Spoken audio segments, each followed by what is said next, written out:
Welcome to the ride with Wild Wayne Cartwright, an exciting thrill ride through the wonderful world of HBCU athletics. Before our trip begins, let's set a few ground rules. First, subscribe to this YouTube channel. Second, hit the like button. Third, please be sure to tell someone else about this show. Now that we've got these things out of the way, it's time for our journey to begin. Sit back, relax, and enjoy your ride.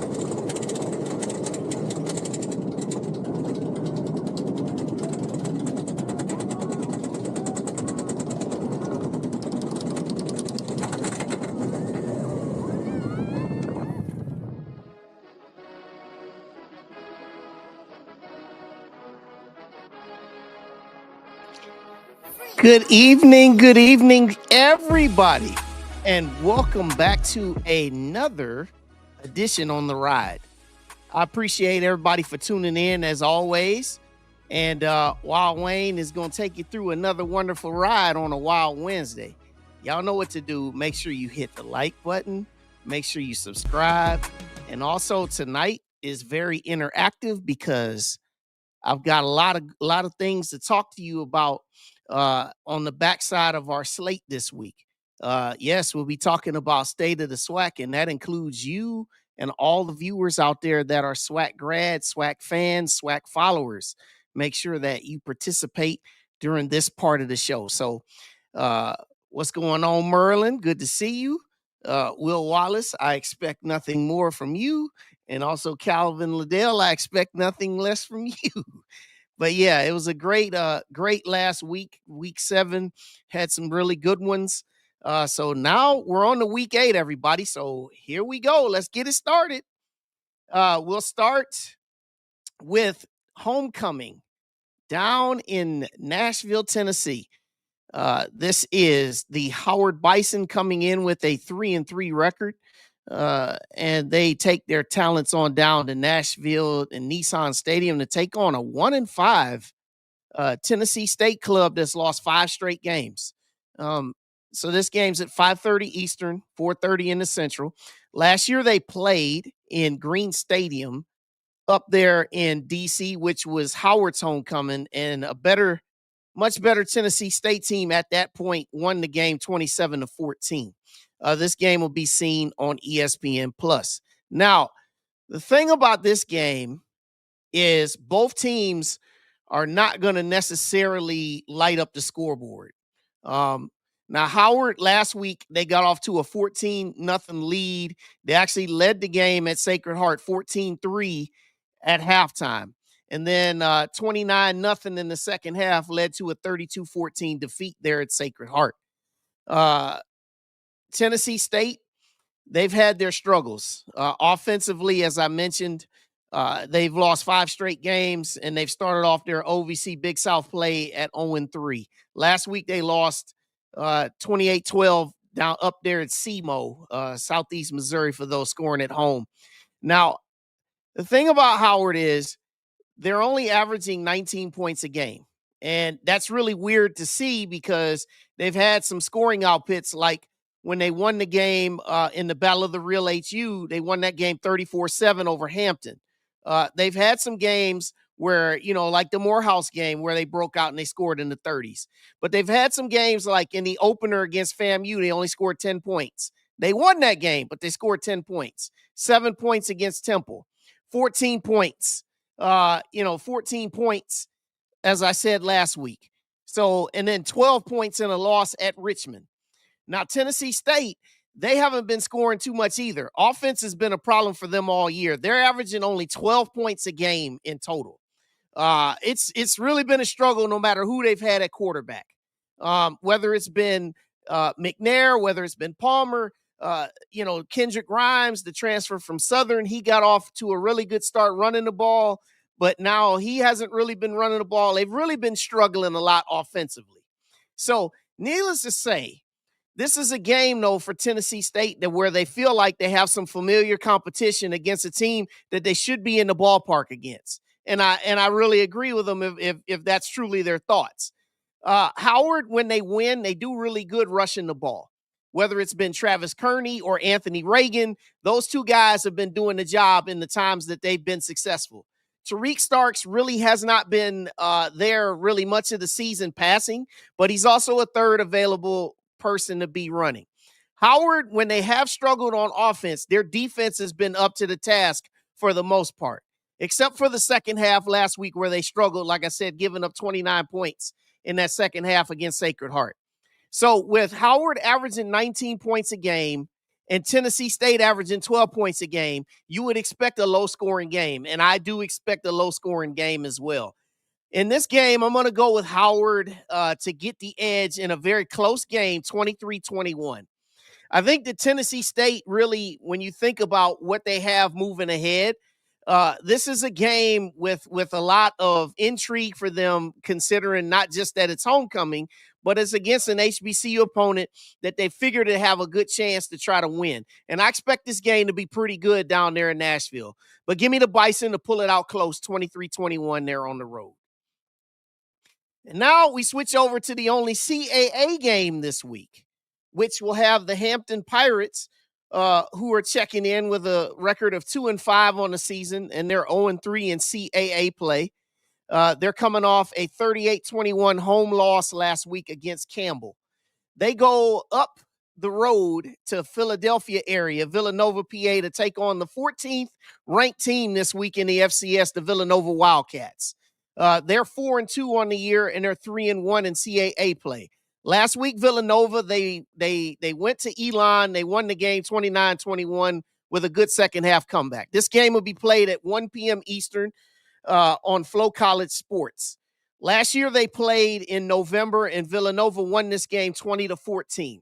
So about this game, Villanova, they've got really good things working on their offense. Their quarterback, senior quarterback, Pat McQuaid, who's actually from the same high school that I attended in the Cleveland area, Solon High School, he's completing 61% of his passes on the year. Also, they've got David Abbott, who's their leading rusher. He's got almost 600 yards on the ground through 6 games, and he's averaging 6 yards a carry. Now, Hampton, they've moved to Brendan Davis at quarterback here lately. When they started off, it was Isaiah Freeman when he got started, but then he's had his struggles, and they've really gone to Brendan because he's been more of a passer.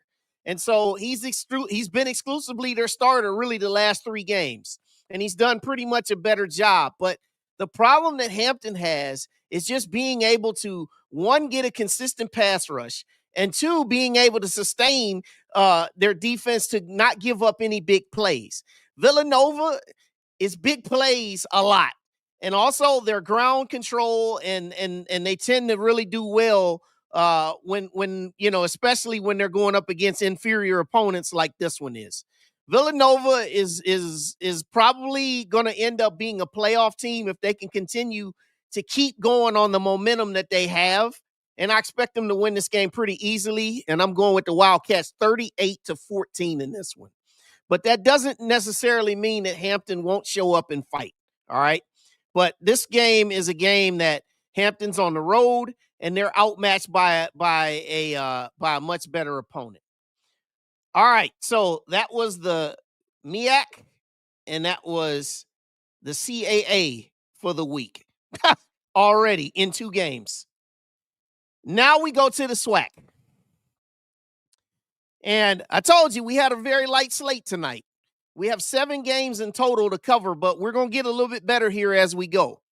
All right, so this is homecoming down in Houston, Texas for Texas Southern as they welcome VA Lynchburg for the second time in as many years coming to Durley Stadium there on campus. 3 p.m. Eastern, 2 p.m. in the Central. Last year it was 28-10. Which was a surprising struggle at that point for Texas Southern. This game will be on SWAC TV. Listen, this game isn't so much about whether will Texas Southern win or not. They're going to win this game, and they're going to win it rather easily. But the thing about Texas Southern is that this is an opportunity for them to get that offense going. Now, outside of Athian Renfro, their running back, they've really been struggling to find any type of consistency on that offensive side of the ball. KJ Cooper has turned the ball over some, and he's really not throwing for a whole lot of yards passing. Rorion Richardson, he's been their leading receiver. He's been kind of hit and miss, but they've been able to win their last 3 games because their defense has kept them in it. And when their defense kept them in games, their offense was able to make a timely play for them to be able to get those last 3 wins. All right, so they're going to win this game pretty easily. Now, it's funny. Stock Talk Dave said Lynchburg got 3 wins. Who they beat? Well, one of them is Barber Scotia, who just revived their or created their football program in their first year. So David Williams said, cupcake game. Man, for homecoming, it is what it is. And you know what, Victor Wyatt? You said, why am I giving more? Why are you giving more than 10 seconds? Because like I said, it's more about talking about Texas Southern and what they need to do before they get back into that SWAC slate. But okay, you get it. 55-6 Texas Southern over Lynchburg. Let's move on. Another game that I won't spend too much time on also is Lincoln, California. You know them. Last week they played at Alcorn as part of their homecoming. A few weeks earlier, they lost 90-0 against Idaho State. And also they played at UAPB. And guess what? Next week I'll have them on this show again as they're going to play at Prairie View for Prairie View's homecoming. So like I said, this is homecoming for Valley. Listen, Valley, you need this one. You need a win, and you're going to get one. Like David said, yes, Valley needs a win. Listen, just come out, play a game, man. Get a win, make the folks happy. First ever meeting. It's on SWAC TV if you care to watch. But yeah, Valley, I'll say this about them too before I move on here. I got them winning this game 35-7. I believe that Valley they play so hard every week. I just watched them last week when I was at homecoming for my alma mater, Alabama A&M. They got off to a really good start in the first half, and then second halves, they run into some trouble. And I'm going to talk about these guys a little bit more when I get into my state of the SWAC. But for this week, this is Valley getting themselves a good win. So they need one. All right, now, ladies and gentlemen, let's get into it now on the last 3 games here. All right. We have Grambling, who are coming in at 3-3 this week. And they've lost their last 2 ball games. And they're 0-2 in SWAC play. They visit UAPB, who's also 3-3. And they're 1-1 in SWAC play. So, UAPB, they got the win over Alcorn in the Southern Heritage Classic, and then they were blown out at Texas Southern. Grambling's 2 SWAC defeats was last week at home in heartbreaking fashion to Texas Southern, and then also, they lost the State Fair Classic to Prairie View. Grambling last week, as you probably saw on this show on Sunday night, they turned the ball over 4 times. And 3 of those turnovers were inside of Texas Southern territory. A game that they really controlled. They gave it away because of their inability to take care of the football and finish drives with scores. And they lost that game 21-20. UAPB, they won a game last week where they played Westgate Christian. They scored 79 points. We know what it was. UAPB, Christian Peters has been running hot and cold. With, sometimes when he's playing great, he's throwing the ball. He's throwing it, finding receivers. He's upwards of, almost 300 yards passing when they play great. And when they're bad, he's usually at his worst too. Forcing throws, throwing interceptions. Sometimes they struggle in the run game. Grambling, you have no idea who's going to start at quarterback in this game. If you saw their game last week against Texas Southern, Zay T-Set only played 1 drive. He was in a walking boot the entire game, and he played 1 drive, which was the last drive that they had the ball. Led him on a 9-play, 85-yard drive, got him inside the red zone, inside the 10-yard line. They fumbled the ball, and they ended up losing. The backup, Ashton Fry, played really, really well, but he suffered an injury and had to leave. Darrensburg, their 3rd stringer, came in for 1 drive, and he threw an interception. So if T-Set can go, I believe that Grambling will have the advantage in this one. If T-Set can't go and they have to play with Darrensburg, that makes this thing a much bigger question. So for UAPB, what kind of UAPB team are we going to see in this game, right? Are we going to see this team that Christian Peters is going to throw the ball around the yard and air it out? And are they going to have continuity in their run game? Or will Grambling be able to execute some of its advantages on the trenches because they have a little bit more advantage in size in the trenches over UAPB? This is a close game, a lot closer of a game than what some people might have thought. So on SWAC TV on Saturday afternoon, I'm going with Grambling in a close one, 24-21. And that'll give Grambling their first SWAC victory of the season if this takes place. So expecting a pretty good one in a competitive game there in Simmons Bank Field. All right, now we go to homecoming down there in Tallahassee. Bragg Memorial Stadium is the place. And you've got Alcorn checking in at 1-5. And they got their first win of the year last week, as I said, against Lincoln. They check in with an 0-2 SWAC record. And they're going to visit for the very first time in SWAC play. They're going to play Florida A&M, who's also reeling. They've lost 2 games in a row in blowout fashion, 42-14 to Alabama State. And last week they were beaten 45-7 by North Carolina Central. This game's at 4 p.m. Eastern, 3 p.m. Central. So, this game right here, boy. This is on ESPN Plus. This is a tough one to call, y'all. And what makes this one such a tough one to call is you think about the emotions in this game, man. Florida A&M, if they lose this game, this will be 3 losses in a row in Bragg.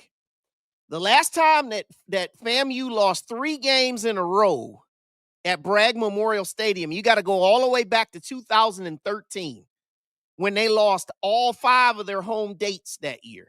Okay, 2013, 12 years is how far you got to go back to the last time FAMU lost 3 games at home. Okay, Alcorn, to their credit, I got to say that they're really not as bad as their record says. Now, FAMU, their record is what they are. FAMU has struggled to run the ball. They've averaged less than 100 yards a game rushing. Also, it has not mattered who's played quarterback, whether it's been R.J. Johnson or even last week when they had Jet Petty in the game. Doesn't matter who's played quarterback, okay? Alcorn State, for all their struggles, they've been able to run the ball pretty good, except for the game against Prairie View when Jacorian Sewell was held to 30 yards. When it's been Reggie Davis and when it's been Jacorian Sewell, when those 2 guys have been able to run the ball, that's equated to some success. This game, like I said, y'all, the thing that's so crazy is about this game, man, is that the emotions of this game because both teams need it, both coaches need it, right? For Colsey, you better not lose this game if you're Colsey. Because if you are, man, that quarterback club, Steve Campbell, man, whoa, man. So I see some of the things. It said Sewell needs to have a big day. Said the only good thing about this game is that they don't have to listen to the. Yeah, he's still suspended. He's still suspended.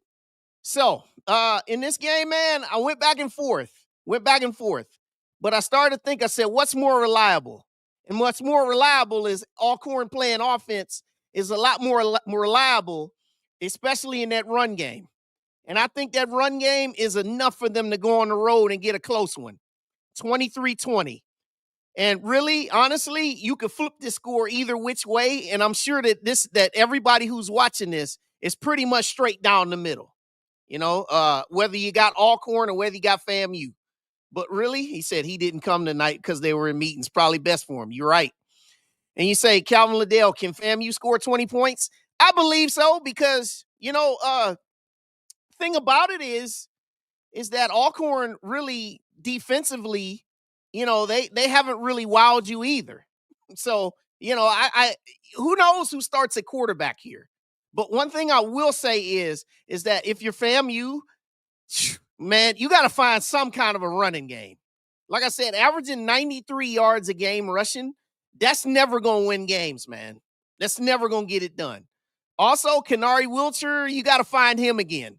You got to be able to get something going. Defensively, I don't know if we've called Davion Westmoreland's name really much this year.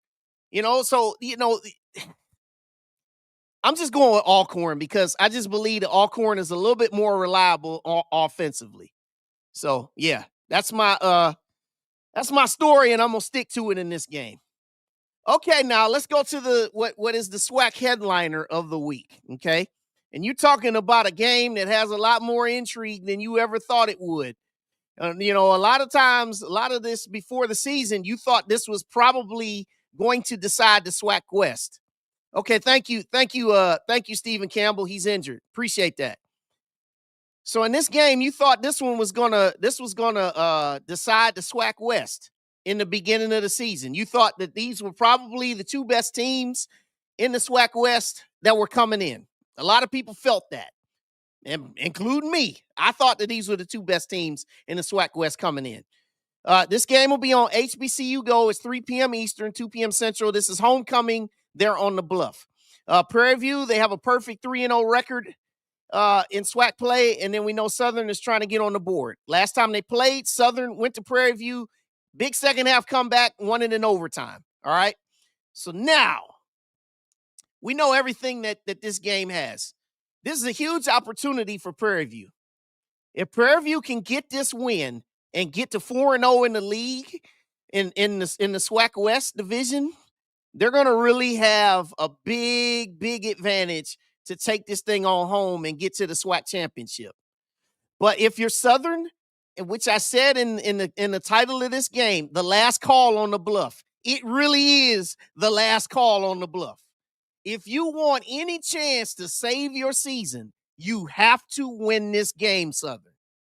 You have to.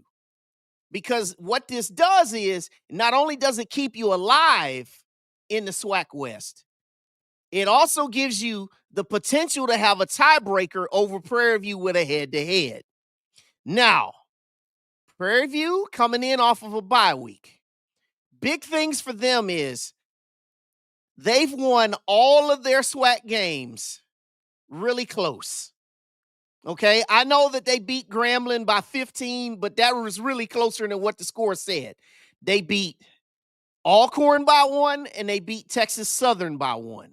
And really, if you really think about it, those are two games that really could have went the other way. Okay, so these guys, Prairie View, they should feel real good that they've managed to win games that maybe they should not have won.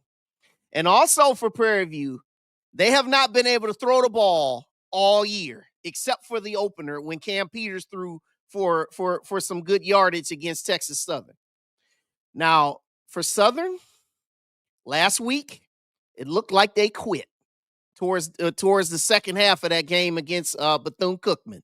They were run way off that field.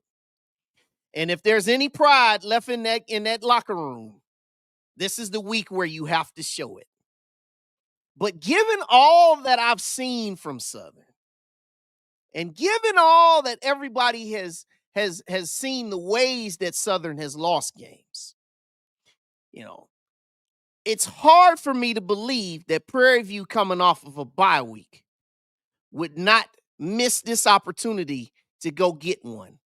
And I do think that Prairie View goes in a low-scoring game and goes to the Bluff and wins this game 20-17. And again, just like the previous game with Alcorn and FAMU, I literally could flip this score either direction, because parts of me believe that Southern is going to have that last fight in them to maybe get one done. But then the other side of me says that Tremaine Jackson and the focus that he has and the way these guys have been able to pull out close games, I got to go with the Panthers to get another one. And so that's where we have for that. All right. And, and like you said, Graves in grave danger. And Merlin says 21-17 with Woods, without Woods. It's a 21-7 PV without Woods. So, yeah, man, that's what we got here. All right, so before I get to the state of the SWAC, here's Wild Wayne's week 7 record. Yeah, I picked Southern to win last week. That wasn't too good. Hampton, they went down in the second half against Campbell, and then Grambling lost that one 21-20. But I went 11-3 last week, which it's no slouch. That brings my season record to 82-19. So, I'm doing all right. And then, like I said, with 7 games this week, these are my winners. You got my 3 obvious ones on the left side, and then I've got my 4 toss-ups on the right. Because either one of these 4 games on the right could be, you could swap the icons. Doesn't matter. But I've got Howard over Tennessee State. I've got Grambling winning at UAPB, Prairie View, and I've got Alcorn. So I've got all road teams on the right side, and I've got all home teams on the left. Go figure. Okay. All right. So while everybody's watching, make sure you hit the like button, like the stream. Okay. Now let's get into the state of the SWAC, shall we? All right. Remove. And here we go. State of the SWAC. All right. So what I'm going to do is I'm going to talk about all 12 teams, and then I've got some things that I'm going to say a little bit here at the end of it. Okay. Now, when I get to your team, because I'm going to get to everybody's teams here, hey, you could say whatever teams you want to say. If you got any questions for me, you can put them in the comments. I'll make sure I address them, okay? Because, Wild Wayne, he be in his bag, man. These stats, these numbers, all this stuff be rolling, okay? So we're going to start here. We're going to go SWAC West, and then we'll go from the bottom of the standings up to the top, and then we'll go SWAC East, okay? All right, so we'll start with Alcorn. All right, so you see they're 1-5. They're 0-2 in the SWAC, okay? They have a negative point differential. All right. Now, a lot of their negative point differential came from, obviously, they played a payment game against Mississippi State where they lost 63-0. So that inflates this negative point differential. Okay. But one thing you need to see is they're averaging 19 points per game scoring. That's one thing that you have to look at. Okay. Now, they've been able to rush the ball pretty good. 180 yards per game is it's pretty, middle of the road. It's not bad, but their passing yardage, which has been kind of the theme of their last couple of years, except for the Aaron Allen era, they've only thrown for 159 yards per game passing. All right. So they've struggled with that kind of stuff. The best offensive output that they've had this year, they scored 42 against Lincoln last week. Now, that's really nothing to write home about, but, that is what it is. Now, they have a negative turnover differential. That is really, really something that has led to them being 1-5. You look at them that they've turned the ball over 11 times.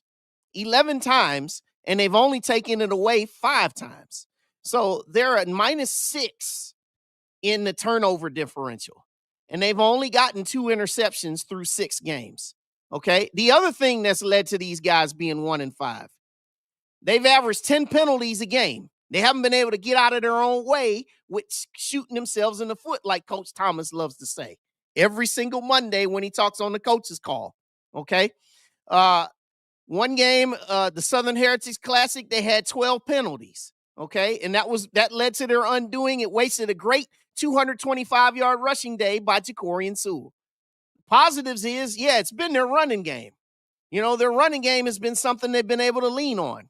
But the negatives, the aforementioned turnovers, 30% 30% conversion on third downs. That's not good either. And then also in the red zone, 12 out of 21 ain't going to get it done either. Okay. So penalties, turnovers, inability to pass. And also, if I could add another one here for Alcorn, situational football has also killed this team. So these guys have been able to find ways to pull defeat from the jaws of victory. So when these guys get themselves going and be able to correct some of these areas, that should lead to them playing a lot better down the second half of the season as compared to the first. All right. That's funny what he said. I ain't gonna repeat that, but yeah, that's what he says. Okay, so that's the struggles that Alcorn has. That's Alcorn through 6 games. Also, if you're Coach Thomas, this is the second year now. Last year you went 6-6, would end it with an ugly loss against your rivals. And moving forward, what you have to look forward to going ahead as I get to their schedule here. This is what they got coming forward. They go on the road this week. Then they get Valley. Then they go to Houston. And then they play Southern, Grambling, and Jackson State. This is a very tough schedule for these guys, man. Real tough schedule. Other than maybe the Valley game, I don't really see a game that really has a clear path for them. And even the Valley game might be suspect. But if you think about it, man, these guys could potentially be looking at 2-10. Could it possibly be that these guys end up being 2-10? I don't think that Coach Thomas would go out like that. But if you look at this schedule, 2-10 is a pretty good possibility, especially if they don't get this one on Saturday at FAMU, man. So that's Alcorn right now. All right, we switch over to Grambling. Now for Grambling, this is 3-3. Now their schedule has not been it's not really been very challenging for them. They played Langston, and they had a game against Kentucky State that they got hooked up on. But anyhow, it's 3-3 overall. And that's what I say, about the state of them right now. Coach Joseph, he's taking accountability every single week. He said that, if they're not good situationally, if they throw the ball too much, if they're not running it enough, he says, hey, it's on me. I'm the head coach. It's my problems, and that's just really what it is. But they also have a negative point differential, and that point differential, obviously, is accented by when you get beat 70-0 at Ohio State. They've been averaging 26 points a game, which also has been buoyed by the fact that they scored 55 in the first game against Langston. Okay. Now, rushing and passing has been almost about the same. And when you look at rushing and passing about the same, you look and you see why their record 3-3. Now, they have a negative turnover differential also. This is another reason why these guys haven't been able to get out of their own way. I just told you that in their game last week against Texas Southern, they turned the ball over 4 times. Okay. So they've committed 13 turnovers and they've got 9 takeaways. 4 interceptions is what they've been able to get as far as takeaways. Now, penalty-wise, they've been the lowest penalized team in the SWAC. They're only averaging 5 penalties a game. Now, they're positives. I said they're penalties. And then you can lean on Bryce Cage and Isaiah Washington on that defensive line. Those guys have been really good. They've been stout, right? But here are the negatives. I said the turnovers. And then also 35% on third down. You can't win when you only convert 35% of the time on third downs, man. That's not going to get it done. And then also total offense. It's just not been enough for these guys. It's not been enough for these guys. It's funny. Sean Wiggins says refs don't call penalties on Grambling. That's funny, man. That's hilarious. But listen, if you're Grambling right now, you're in a position where you really, really need to get this win at Pine Bluff. As I pull up their schedule, you look and you see like, okay, if you don't beat Pine Bluff, look at what you got ahead of you. Next week, you're going to play Jackson State in Vegas. We know how much of an underdog they are in that game. You've lost to Alabama A&M 3 years in a row. You know how they play offense. You know how Bethune-Cookman's been cooking on offense. Now, Alcorn on the road, hey, reservation is something different. And then, you can always toss out the records when you play the Bayou Classic. But you look at this, man. You figure they're probably favored this week against Arkansas Pine Bluff.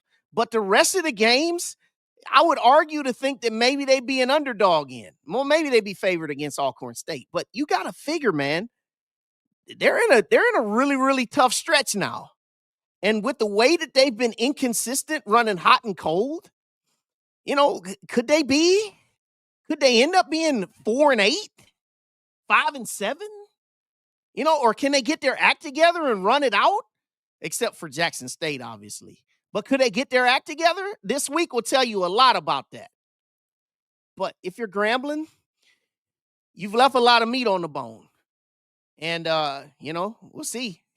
He said, oh, Lord. He said, Graham got 350 pieces on deck. Well, and said, can T-Set finish the season? That's a good question, man.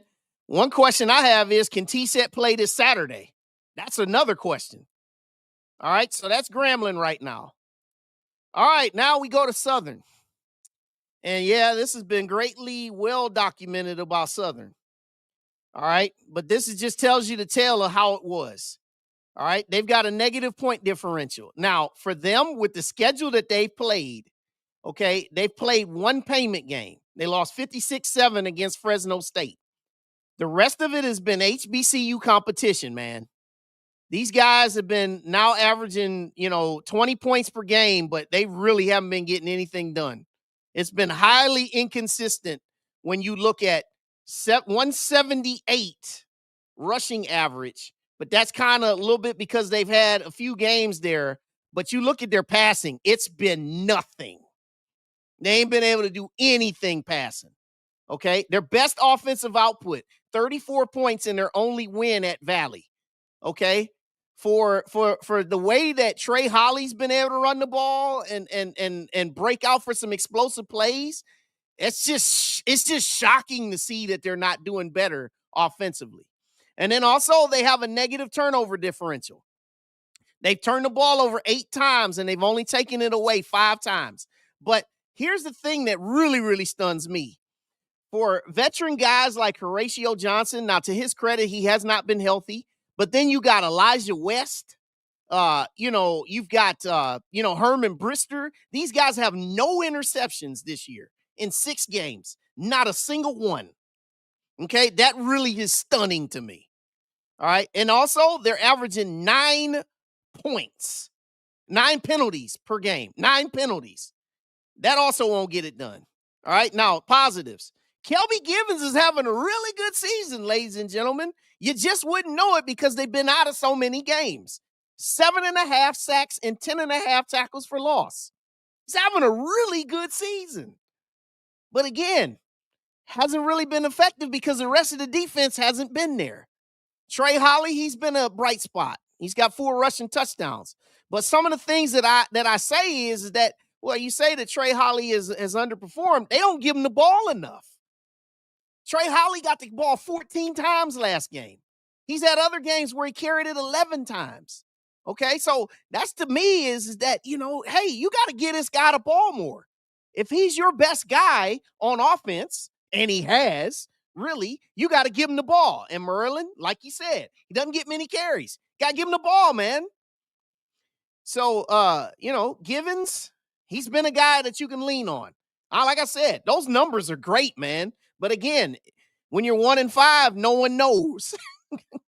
Okay, so negatives. 3rd downs. That's a little bit better, 40%. But like I said, their passing game, it's been non-existent, man. He ain't been able to get that ball to Darren Morris but once, really, right? That 71-yard touchdown pass that he caught on the very first scoring drive that Southern had on Saturday at Bethune-Cookman. Other than that, that ain't it. Your passing game ain't been there. Explosive plays, too. They've been getting lit up with a lot of explosives, okay? And that's what is equated to 1-5. This has been the disappointing team of the SWAC thus far for me. And really for everybody. Because that team, they got talent on that squad. They shouldn't be 1-5, man. Okay, now we switch over to UAPB. Oh, sorry. Let me go back one. Getting ahead of myself. This is the remaining schedule for Southern. Okay. I said about how they have an opportunity with a win this week. Okay. They have an opportunity with a win this week to get themselves to get themselves and keep it afloat and give themselves a chance to maybe make a run here down the stretch and get themselves back into the SWAC West race. But you look at it, it's getting late real quick. You know, you got FAMU coming to you, then you go to Pine Bluff, you go to Alcorn, you got Texas Southern at home, you got the Bayou Classic. If you get this win right here against Prairie View to give you some confidence, the next 5 games thereafter are winnable games for you. Okay? But it don't mean anything if you don't get this one this week, because if you don't win this game this week, the party is over. You can officially cut the lights off down there on the Bluff. You be playing the rest of the games for pride. All right. Now I go to Pine Bluff. And Pine Bluff, you know, these guys in spots have shown you some cool things. Christian Peters definitely has been pretty good for them at quarterback when they've been playing well. And like I said earlier, when I talk about their game this week, when he's been bad, he's been, you know, and when he don't play well, they don't win. That's just as plain and simple as that. Okay. Now, their negative point differential, again, this is a little bit closer, 28, and they're allowing 32. Now, they bridged a lot of this gap by scoring 79 points last week, winning by 69 points. Okay. But when they got smoked a couple of these games by Texas Tech and by Central Arkansas, all that kind of stuff, right? So they bridged the gap there. They got a SWAC win against Alcorn in neutral site. All right, so they're averaging 169 rushing, and they've been able to throw the ball pretty good this year, 210 yards. Second year in a row, they've been able to throw the ball pretty good. Best offensive output, I talked about it earlier. And then they have a positive turnover differential. They've turned it over 9 times, and they've taken it away 10. And look at that, they've got 8 interceptions. So, you know, that's pretty good for them. Averaging 7 penalties per game, a little bit middle of the pack. Positives. Special teams. Trey Glimpf, he should be your first team all SWAC kicker. Okay, he should be. He's a pretty good kicker, man. You know, he's been reliable. He ain't been missing kicks. Okay. Hope I didn't just jinx you there, Trey. Knock on wood. And also their secondary. They've been taking the ball away. Negatives, third down, 39%. Hadn't really been that good on third downs. And also they've done damage against lower competition. Okay. You know, that game that they played against Texas Southern, they were blown out 51-7, man. So you don't know, are they the team that lost 51-7 to Texas Southern, or are they the team that beat Alcorn? You don't know. Maybe we'll get an answer this week. Okay. But for Pine Bluff moving forward, this is what they got. They got Grambling at home, and then they go to Bethune-Cookman next week. Southern at home, Florida A&M, and then at Prairie View and at Alabama State. Okay, really. Honestly, it wouldn't stun me to see them win one of these games. It wouldn't, you know, and also, I wouldn't be surprised if they lost all these games. You know, that's a pretty interesting stretch that they have to follow. But, you know, UAPB, if you're Alonzo Hampton, you know, you really need to finish this season well, man. Because, this is your 3rd season, and last year, you ended 3-9 after what was a pretty decent start. So you can't afford to really stumble down a stretch if you're Alonzo Hampton. All right. But shout out to UAPB. Those guys have played some inspiring ball this year. All right. Now we switch over to Texas Southern. You go from one enigma to another enigma. All right. These guys are 3-3 overall. They've won their last 3 games, and they're 3-1 in the SWAC.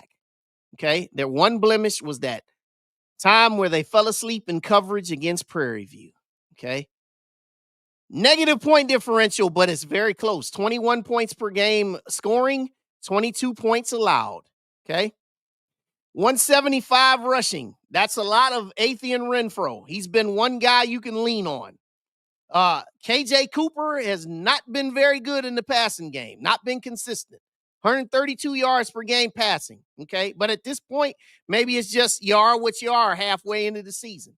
Best offensive output, they scored 51 against UAPB. That was the best game they played this season. Okay. They have a positive turnover differential. This is one thing that's really hurt these guys in the games that they've struggled. 8 turnovers that they've turned it over. But what's also helped them is those 12 takeaways is what helped them, because those 4 that they got last week truly helped them win that game last week. Okay. And also the game that they won against Valley, they took the ball away. All right. So, but they've got 5 interceptions from the secondary, and they got a really, really good corner, man. Really, really good corner out there. They average 7 penalties per game, which is about par for the course. Positives. They've been very opportunistic on defense. Okay. When they've won the games that they've won, their defense has made plays to keep them in the game for their offense to be able to make a play or two to get them able to get across that finish line and get it to the winner's circle. They've had flashes in the run game. Athian Renfro, I gotta say, I say it every week. The kid is a really good back. He's tough, runs between the tackles. He's a guy that you can lean on. Okay. The negatives, their passing game, when it ain't really been there. Okay. And also they've had to rely upon opponent mistakes to win games. That game that they won against Valley, they took advantage of a fake punt. And they turned that in, cashed that into a winning touchdown. Last week, I talked about it earlier with Grambling, turning the ball over. When these guys have won games, with the exception of the UAPB game, they have barely got out of Dodge with a victory. And you can see it with their point differential. It's really close. And that's really what it has always been about with Texas Southern this year. Now, for these guys, other than the game they got this week against Lynchburg, they've got 4 games left. They're only playing an 11-game schedule this year. So they get Alcorn at home, winnable. At Alabama State, at Southern, winnable.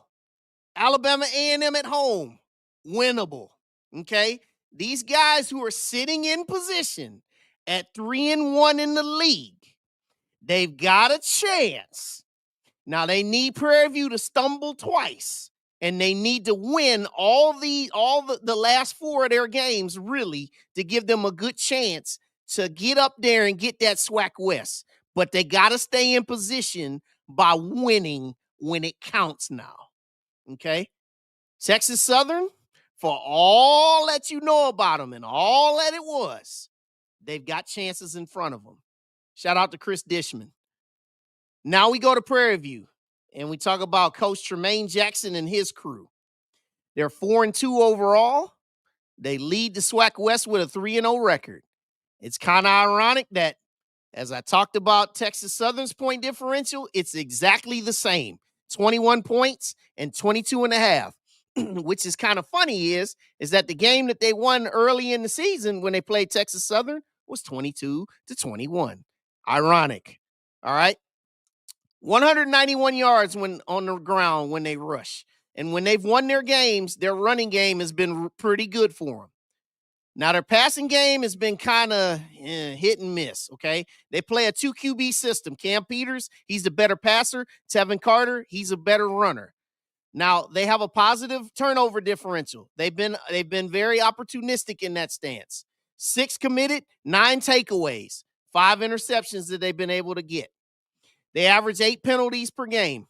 Now, the positives for these guys, they've been very opportunistic on defense. Their defense has really gotten them out of a lot of trouble, okay, when they've been in it. They've also had flashes in the run game, okay? But here's the negatives, and this matters, man. Their passing game, they've been inconsistent in the passing, okay? And also, these guys ain't been able to finish drives with TDs. That's something that Coach Jackson said that they needed to focus on this last bye week. They wanted to know, why do we stall out on drives? They'll move the ball down the field, they'll get in the red zone, and then sometimes they got to settle for field goals or they get stopped on downs. And if you're going to try to win the West, you're going to need to turn around some of those stall drives and cash them in. So this is what Prairie View has moving ahead. And this is a challenge for them. Okay? They got a much-needed bye week. And now they go to Southern. If you get that game against Southern, I already said that you've got to be able to stay ahead of Texas Southern. You got the tiebreaker against them. But you got Alabama State at home after homecoming, that is. And then you go to Alabama A&M. Those 2 games will be truly challenges. In fact, these 3 of these next 4 will be true tests. Pine Bluff, wouldn't sleep on them coming to you either. and then you finish it with Valley. Okay. Now, if these guys are able to get this win on Saturday, that makes the picture and the path for them a lot clearer. Because you can look at it and you can say, look, at the very least, we can win 3 out of the last 4 SWAC games and get to the SWAC title game. But if you lose Saturday and you're facing the fact that you got Alabama State coming to you and you go to Alabama A&M after that, then the Wild Wild West truly becomes the Wild Wild West.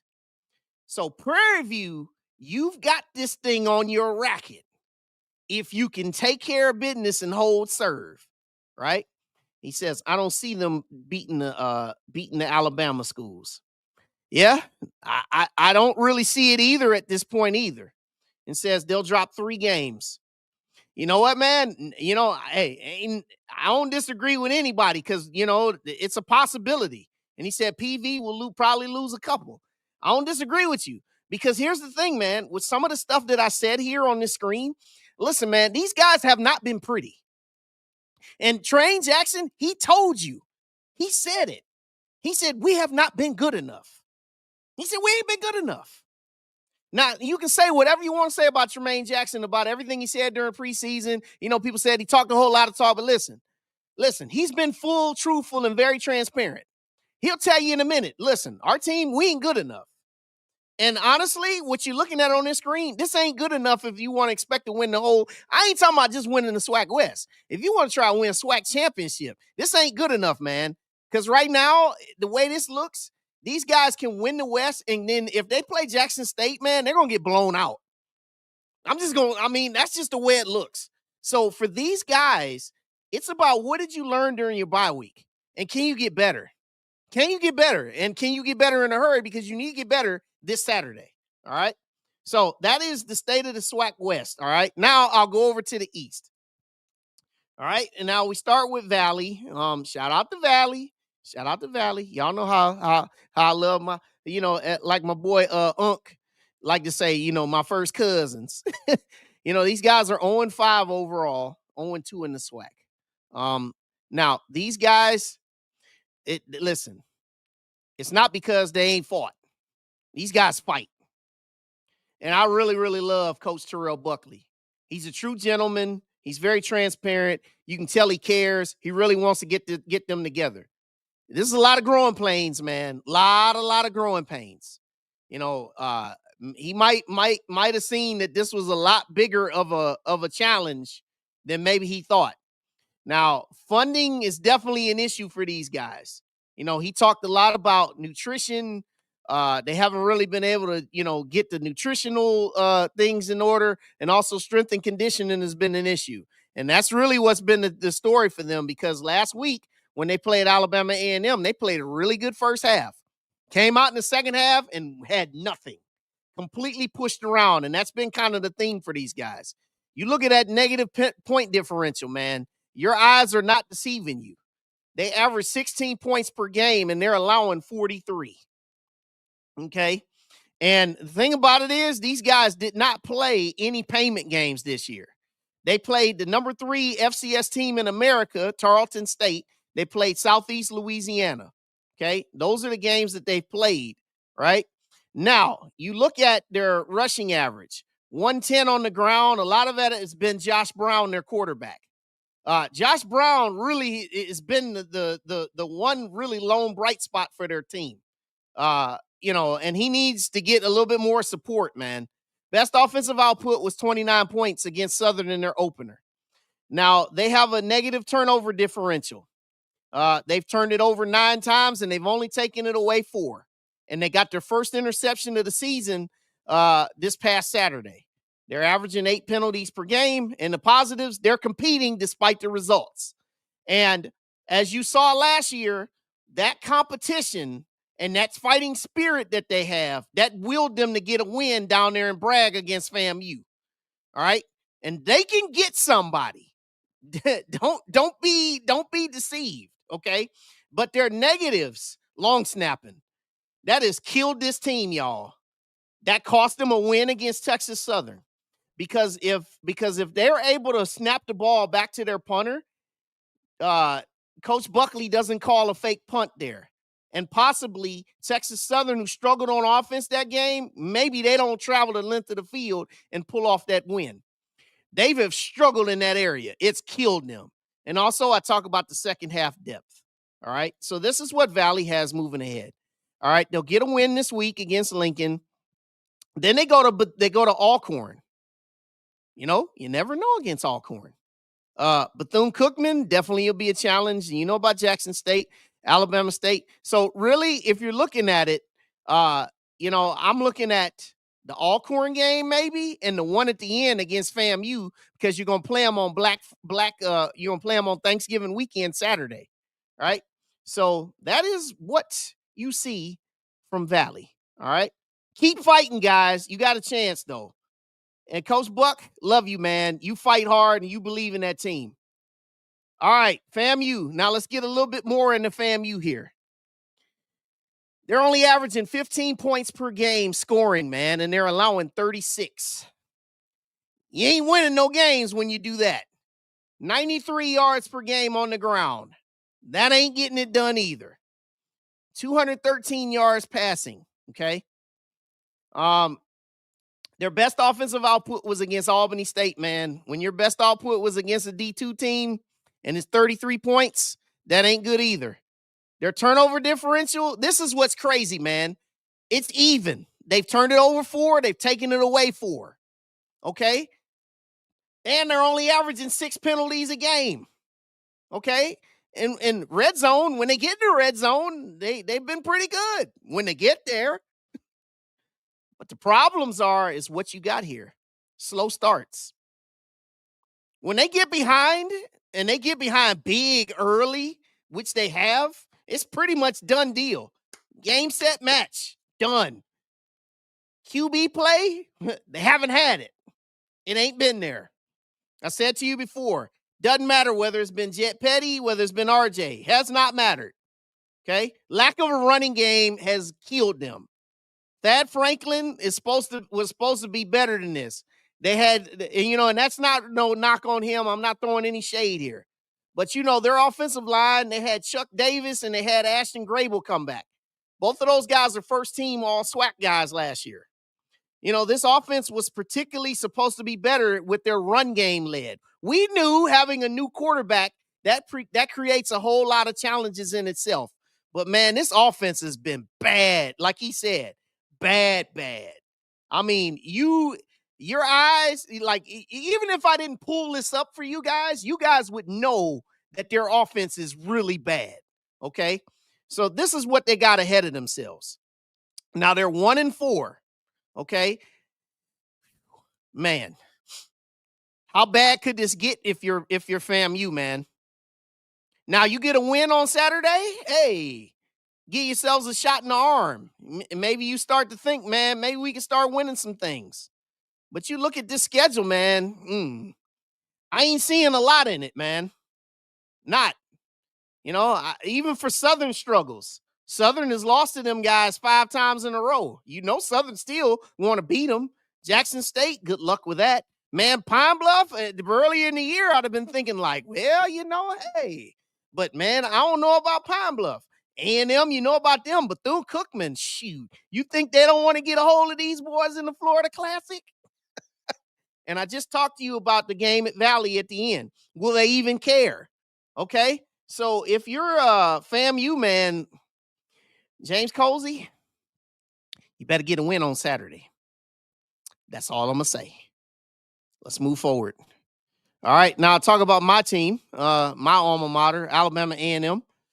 We come in at 4-3, 1-2 in the SWAC, all right? Got a negative point differential, and here's the theme that you're getting ready to see.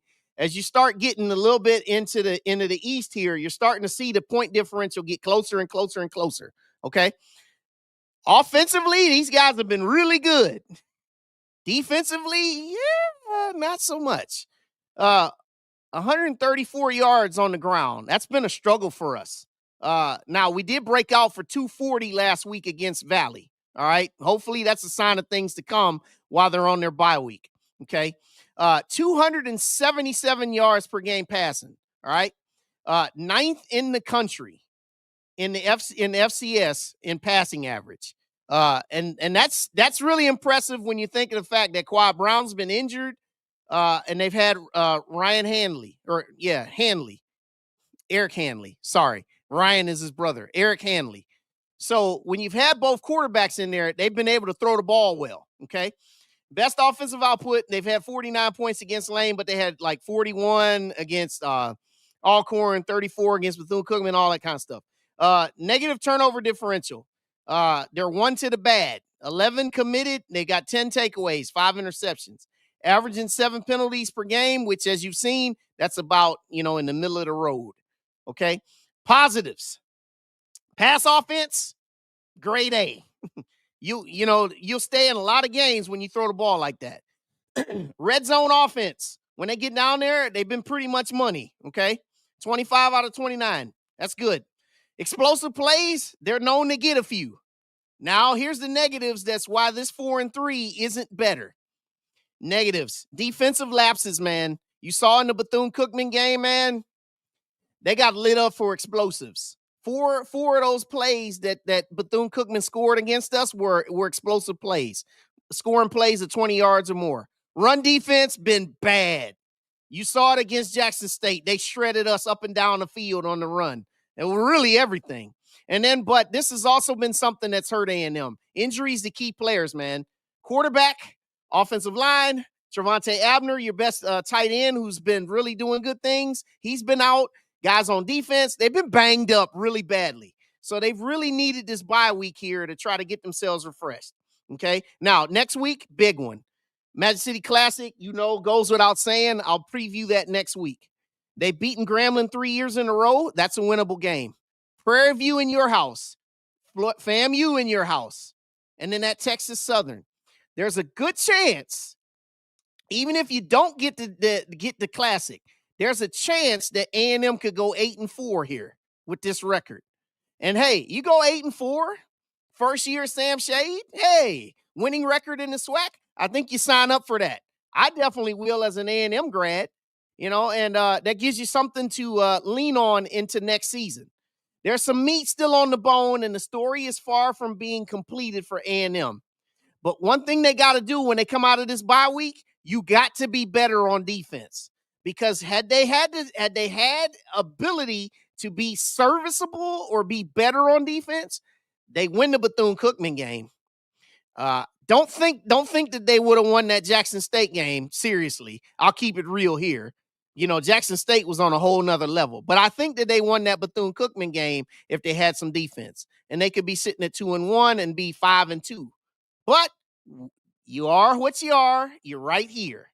And you go head on and move on forward. All right. So I'm a happy camper with my team. Now we go to Bethune-Cookman. Now, you talk about if you had this team at 3-4 overall and 2-1 in the SWAC at the halfway point on your bingo card. I didn't. And if you did too, well, congratulations. Because I don't think very many people had this. In fact, I think most people thought that they would win 3 games overall. These guys, scary. Yeah, very scary. Offensively, now listen, this negative point differential, don't buy into this because, they started the year, they played Florida International, and then they played Miami, okay? All right, but these guys, they've been on a heater on offense. The last 5 games, they've been tearing it up, okay? They got 185 yards rushing on average on the ground. Pretty good. 27th in the FCS, man, in passing average. 252 in the air. Best offensive output was last week. They had 45 points against Southern. Yeah, Cam Ransom is the truth, man. He is the truth. Negative turnover differential. That's something that has plagued these guys, though, when they have lost games. Right? They've committed 11 turnovers. They've got 7 takeaways, 5 interceptions, averaging just 6 penalties a game, man. That's pretty good too. You can win a lot of games if you're only averaging 6 penalties per game. Positives, there's a lot of it. It's all offense, man. Their pass offense, shoot. You can throw it to whoever you want to. You can throw it to Malik Huggins. You can throw it to Javon Ross. You can throw it to those backs out of the backfield. You got Ollie Scott, man. He's pretty good. Kamari Robinson, pretty good. Explosive plays, you definitely can depend on it from these guys. 85-yard touchdown on the first play against Alabama State. 79-yard touchdown on the first play against A&M. They're very, very multiple on offense. What I mean by that is they can do a lot of things from different formations, okay? And also, they will run some trick plays on you, okay? So, offensively, these guys have got it rolling. Now, negatives, and this is what has separated. They give up a lot of explosive plays on defense. And total defense, they give up 444 yards per game on average. So, they've had 500-yard efforts. 4 of the last 5 games. In the one game that they didn't get 500 yards last week, they had 495. So close to 500 yards. But they've been prone to give up 500 also. Okay? But these guys are very much alive still in the SWAC East race. I don't want to hear about what will be, what won't be. Wild Wayne is just telling you what the truth is. They are alive. Okay? And this is what their schedule is. They got a bye week this week. Next week, they come out on homecoming. Okay? Yes, Merlin, that's counting all the games that they played. Next week, they got Alabama. They got Arkansas Pine Bluff. Okay? Winnable game. Valley, winnable game. Then they go to Grambling. So if they get the first 2, and then they go to Grambling, who they've had success against here in the SWAC. If they get Grambling, now all of a sudden you go to Jackson on November 15th with a great opportunity before you. Okay? And if anybody would have said that Bethune-Cookman against Jackson State would be the potential SWAC East clincher for Jackson State, if you had that on your bingo card, congrats. But this is what it is, man. Shout out to Coach Woody, too, man. A guy who even me had on the hot seat. This dude, man, they got this team rolling and they're believing. And so they keep it up, they'll have an opportunity before them. But they got to keep winning. And it starts next week, one at a time against Pine Bluff. But Bethune, if they can get some better defense, look out, man. All right, Alabama State. Now, a lot of this, they're still licking their wounds from last week. Tough loss. Yeah, but, positive point differential. Averaging 39 per game. Allowing 25. Look at their balance on offense. 225 rushing, 235 passing. Best offensive output, 52 against Bethune-Cookman. They've been taking the ball away. They haven't been turning it over that much either. They just threw their first interception of the season, Andrew Body did, when he threw an interception to Quincy Ivory on a great play that he made in the game on Saturday. Okay? 4 turnovers. Exceptional. They've got 8 takeaways, 4 interceptions, averaging 7 penalties per game. Total offense, 461 a game. You'll win games against anybody, against mostly anybody, I should say. Third down percentage, when you're converting 57% of your third downs, you're going to win a lot of games too. Negatives, they can give up some explosive plays now. And then also total defense. So again, just like I said on the previous slide with Bethune-Cookman, if those guys had better output on defense, maybe even if they had a quarter of their defense from last year, things would be probably different, right? This is what they have going ahead. Now, like I said, losing that game last week, now you need the team in front of you to lose twice. And this is what you have in front of you. You got a big one next week. Then you go to Prairie View. Got Texas Southern in your house. Then you play a Mobile game against Valley. Then you play Pine Bluff, and then you got Turkey Day Classic. Realistically, these guys could end up being 10-2, man. Could be 10-2 and be sitting at the crib because they can't go to the playoffs because they play that game at the end in the Turkey Day Classic. I'm not even going to go there, and I'm just going to leave it where it is. But if you're Alabama State, if you do finish this year like people think you can, it's going to be a matter of what was or what could have been, right? But we'll leave it like that. And said, Skeegy, you need to cancel that game. Look here, man. It is what it is. Said body the whole team though. Hey, you know what, man? They got those 4 wide receivers though. But Alabama State, that's what you are. That's what we got for you. And then we go to Jackson State. All right, so for Jackson State, they are 5-1 overall, and they're sitting on their bye week. 3-0 in SWAC play. You look at their point differential, they're a positive. They're averaging 35 points a game. They're only allowing 20. Yep. And then you've got 266 yards rushing average on the ground. That's good for second in FCS. The only team that's in front of them is Delaware State. Okay. So when you can continue to churn up yards on the ground like that, man, you win a lot of games. Passing average has come up. 229 per game. It's come up. All right. And it's getting better every single week with that passing average. Right.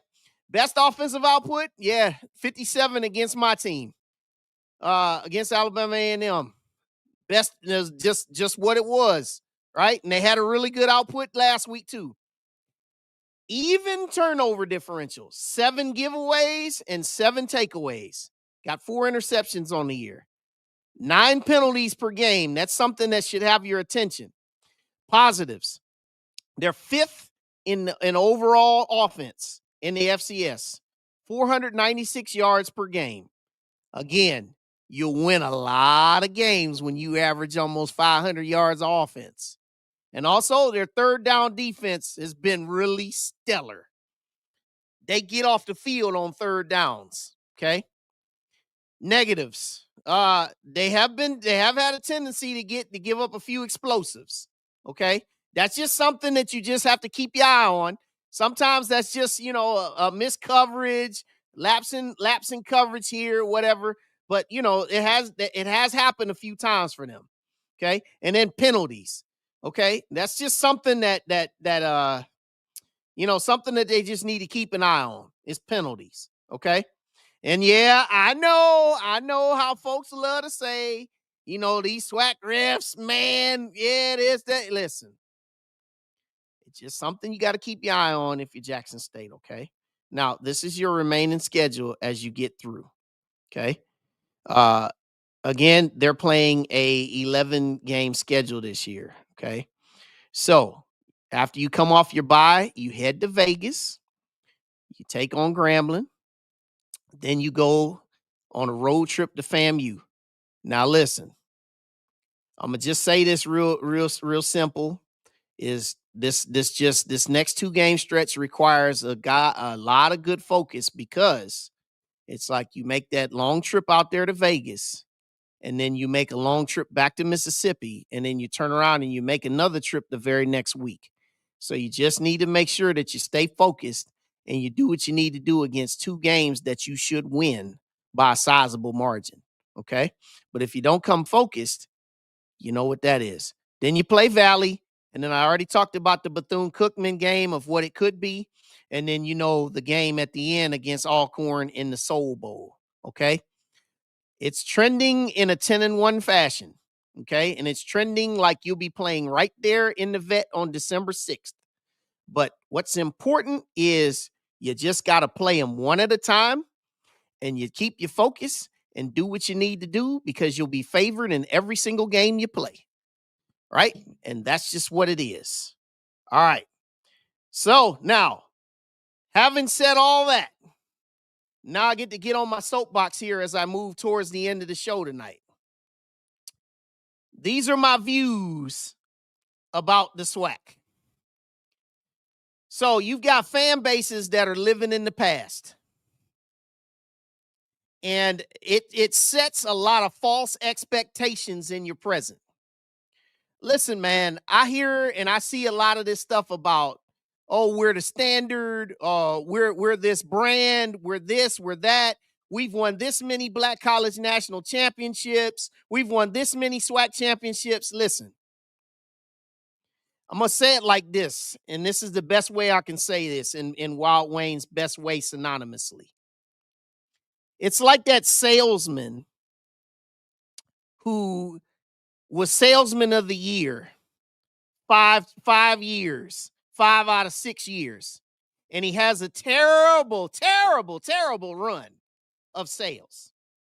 And they pull you in the office and they want to tell you, hey, you know what, man? Your performance has not been good. But I was salesman of the year 5 of the last 6 years. But like he said, what have you done for me lately? So that's my thing here. We don't want to hear any of this stuff about how many championships you won, all that kind of stuff. Now, let me flip it the other way in the conversation of where this goes. Your false expectations. You got people that say, well, we need to fire this guy. Well, you want to fire the guy, but let's look at what we got in the present, man. You got to look at your present team and you got to look at the present circumstances. Things are so much more different than what they were in the past. I always tell everybody my famous last words are, this is a 1 year at a time principle. You cannot keep the same team that you had year to year. You have to re-recruit the same team. You have to go in the portal. You got to be able to be active and busy. And also, you got to hit on your hires, on your staff. I don't want to hear nothing else about when folks want to talk about we're a standard. You ain't a standard now, and that standard stuff ain't going to save you when you getting your behind kicked in the present. And you get your feelings hurt that, because you got on social media, you got all on Facebook, you ran your mouth all off season. You said, we going to do this, we going to do that. This is the best team you never heard of, blah, blah, blah, blah, blah, blah, blah. Then you don't live up to the stuff you said. Now you want to fire the coach because your butt hurt. Bottom line is this, man. You got to stop living in the past, y'all. You got to live in the present. You got to understand and keep your eyes open and see what are the opportunities for your program to grow in front of you. If you're losing, there's a reason why you're losing. But you got to be factual about what you really are. Stop whining and moaning on Facebook about your team not doing what it's doing. Stop whining. Because guess what? Everybody goes through swings and ebbs and flows. You have eras when you were great, and you have a lot of eras when you are not. Some teams, like mine, we're 20 years, almost 20 years from the last full season SWAC championship.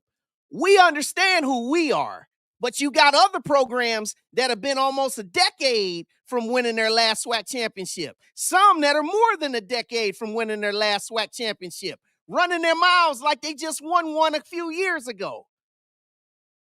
Stop living in the past. We don't want to hear it. We don't care. We ain't buying it. And get out of your feelings when you want to fire a coach based off of your false expectations that you set. Now, speaking about false expectations, questionable coaching hires. That's killed some of these programs. Some of these programs have really, really suffered. And I put in parentheses, most of you wanted these people. So the reason why I say most of you wanted them is because you banged the table to get some of these guys. Don't sit here and back up and start dogging them now, because remember, they were your guy at one point. So if they were your guy before they hired them, you need to stick with your guy and go down with the ship. Okay, questionable hires now. Now, I got to flip it the other way. You got to understand, man, how much a questionable coaching hire can kill your program. It'll set you back years, man. It'll set you back so far, you have no idea. It'll kick your tail, man. That's why you got to have a very, very competent staff that's running your athletic programs. And guess what?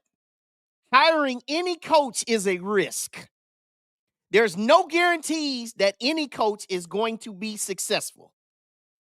And with those coaches, they got to be able to hit on the fact that they get the right coaches on their staff. They get the right fits for their culture. Hello, somebody.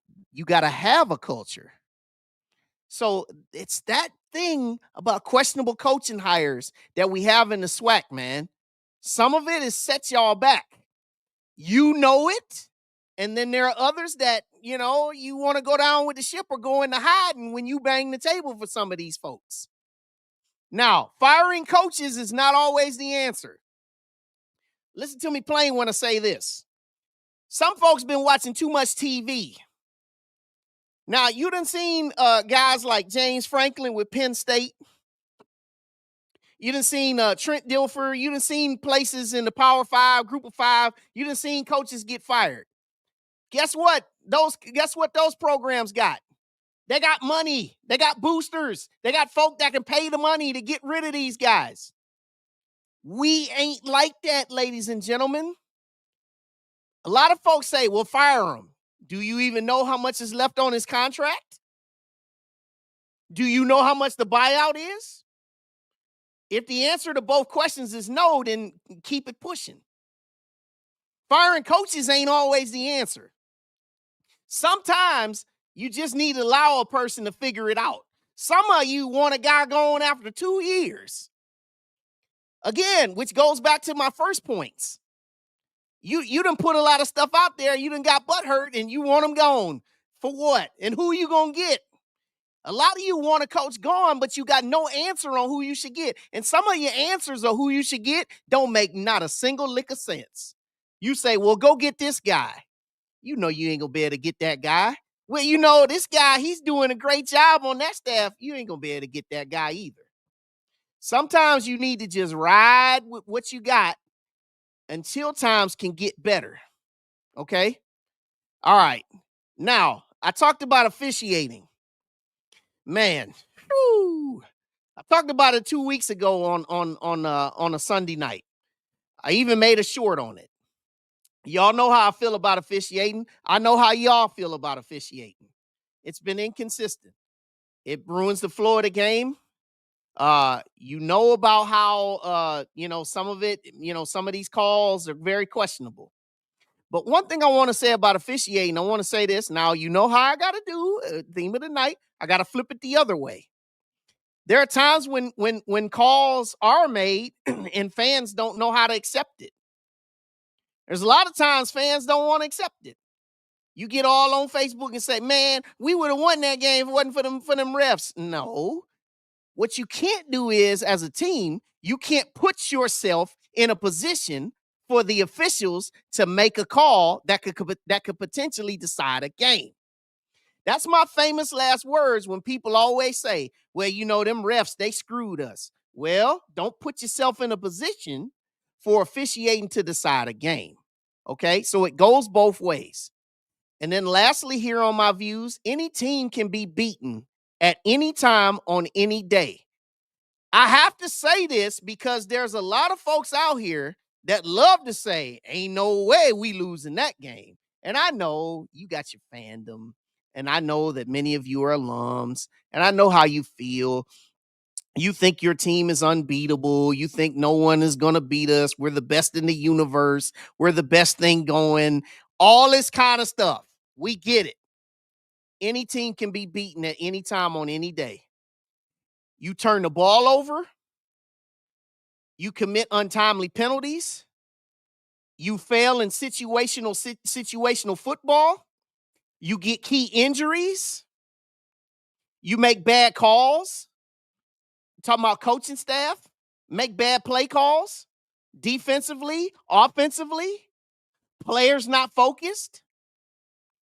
A team plays you and they have their all-time greatest day. They play out of their minds on a certain day. Any team can be beaten. I don't care who you are. Ain't no team in the SWAC is above a loss. Nobody. because there's a way that you can beat yourself. You can beat yourself. A combination of you beating yourself, not being focused, and a team having a hell of a day. Man, upsets can occur. So the key thing with this here is, man, you got to continue to stay focused and do what you need to do. I like this, man. Said JSU versus Grambling last year. That's my point. You turn the ball over a bunch of times in a game that you had no business losing, you lost. So that's why I say nobody is above a loss. Nobody. Said so if the institutions can't afford to pay buyouts, can the SWAC afford better officials? That's a great question, brother. It's a great question. He said, giving it to everyone tonight. Hey, man, I had to get on my soapbox. Okay, now I'm gonna end this tonight with two things. Okay, two things. I'm gonna show you the current SWAC races, and then I'll just give you a last couple comments. All right, so this is what the current West looks like. It's a little early for me to be giving you my patented scenarios. Sorry, got to wait till November for that to come. We're a little too early for that right now. So I'm just giving you driver's seat, Prairie View. 3-0, you got a chance in front of you to take this thing home if you can get a win on Saturday. Next in line, Texas Southern. You got to keep winning, and you need Prairie View to lose at least twice because you don't own the tiebreaker. Needs to win out? Yeah, Southern, it's last call, brother, on the Bluff. You need to win every game. You win every game, you give yourself a chance. All right, Pine Bluff, you're there because you still have a head-to-head with Prairie View. You got to win all your games. Whether it happens or not, we don't see it happening, but guess what? I got to report what it currently is. And probably too late is Grambling and Alcorn. And the reason why it's probably too late for both of them, one, you're 2 games down in the SWAC, and also you already lost to Prairie View. So you need Prairie View to lose 3 times, and you need to win all the rest of your games. And both of you have to play Jackson State. So that's why I say it's probably too late for Grambling and Alcorn. But really, right now, if Southern wins this game Saturday, they will flip this whole thing in the West. Okay? In the East, this is what you got.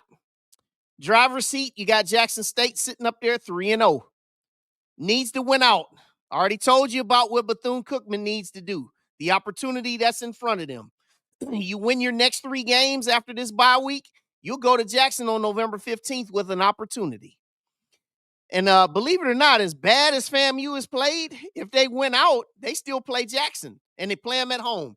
I ain't trying to say nothing other than the fact is they're still alive on the needs to win out, okay? Surprisingly. Win out and get help. That's you, Alabama State. You need Jackson State to lose twice, and you got to win all the rest of your games, man. Good luck with that. Whew, that's going to be tough. And then better luck next year.